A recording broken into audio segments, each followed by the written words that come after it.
Seja bem-vindo ao Visão FI. Hoje vamos detalhar alguns dados do fundo BRCA11, o fundo Bresco Logística. Olha, toda a nossa análise aqui vai ser em cima dos dados que a própria gestão do fundo publicou, tá? A gente está olhando para o relatório gerencial de dezembro de 2025, que foi divulgado agora em janeiro de 2026. Para organizar nossa conversa, a gente dividiu a análise em 5 partes, ok? Primeiro, uma visão geral do fundo e dos rendimentos. Depois, a gente mergulha nos ativos e no que rolou de comercial no mês. Na sequência, olhamos os contratos e os inquilinos. A quarta parte é sobre os resultados e o fluxo de caixa. E para fechar, a gente analisa o balanço e o endividamento. Então vamos lá. Começando pelo básico. O que é esse fundo e como ele tem pago seus cotistas ultimamente? Bom, para a gente ter uma noção do tamanho, o fundo tem um portfólio com 14 propriedades. Isso tudo soma, olha só, 59 mil metros quadrados de área bruta locável, a famosa ABL. Isso gera uma receita anualizada de mais de 211 milhões de reais. Um ponto interessante é o prazo médio dos contratos, que é de 4 anos e meio. E um detalhe bem importante, 71% dos ativos são last mile. O que é isso? São aqueles galpões que ficam bem pertinho dos grandes centros, sabe? Essenciais para a agilidade das entregas do e-commerce. E falando em rendimentos, o valor distribuído se manteve estável nos últimos 3 meses. Tanto em outubro, quanto em novembro e dezembro de 2025, o fundo pagou 87 centavos por cota. Se a gente pegar a cotação do fim de dezembro, isso deu um dividend yield anualizado de 8,9%. Agora, um ponto que todo mundo sempre olha, a vacância. Em dezembro, a vacância física fechou em 7,0%.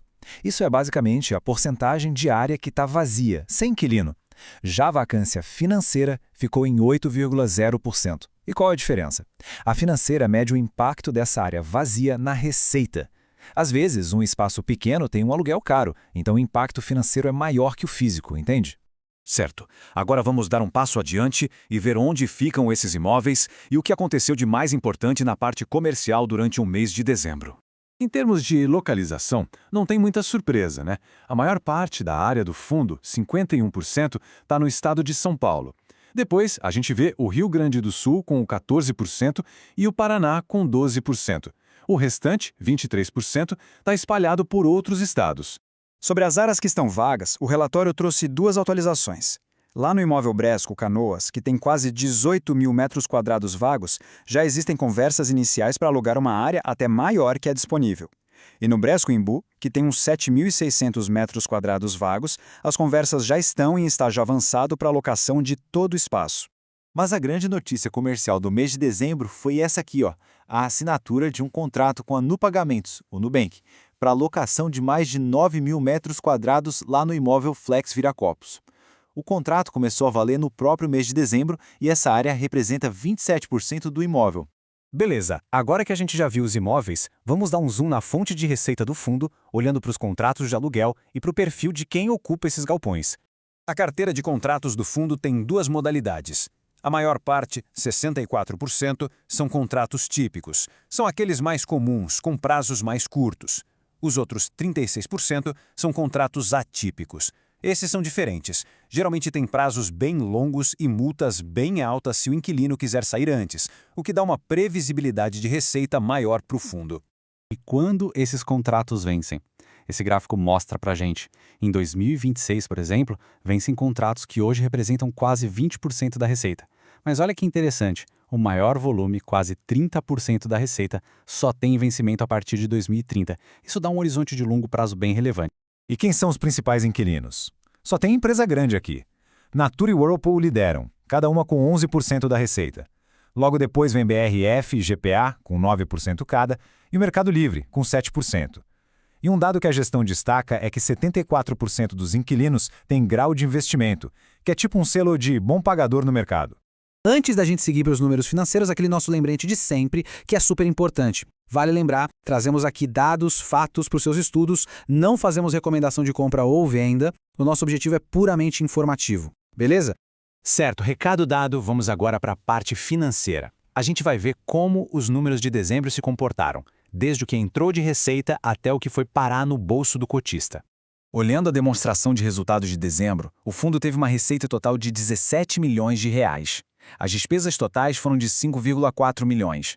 Fazendo a conta, o lucro caixa foi de 11,6 milhões. Mas espera aí, o valor anunciado de rendimento foi maior, 15,7 milhões de reais. Como isso é possível? A explicação está aqui no fluxo do mês. O fundo gerou 11,6 milhões de lucro no caixa, mas decidiu distribuir 15,7 milhões. Ou seja, distribuiu 135% do que gerou no mês. Para fazer isso, a gestão usou uma parte do lucro que estava acumulado de outros meses. E mesmo depois dessa distribuição maior, o fundo ainda terminou dezembro com um saldo de lucro acumulado de 23,1 milhões de reais, o que dá R$ 1,28 por cota. E como os aluguéis são reajustados? Esse gráfico deixa bem claro, 98% dos contratos são corrigidos pelo IPCA, que é o nosso índice oficial de inflação. Só uma pequena fatia de 2% ainda está atrelada ao IGM. Para fechar nossa análise, vamos dar uma olhada no balanço patrimonial. É aqui que a gente entende a estrutura financeira do fundo, seus ativos, suas dívidas e como está a sua saúde financeira geral. Olhando o balanço, a gente tira alguns indicadores. O endividamento, que é a dívida total dividida pelo patrimônio, está em 17,2%. A alavancagem, que compara o total de ativos com patrimônio, está em 1,18 vezes. E a solvência geral, que mostra se os ativos são suficientes para cobrir todas as dívidas, está em 6,85 vezes. E de onde vem essa dívida? Ela está concentrada em duas operações de CRI, que são certificados de recebíveis imobiliários.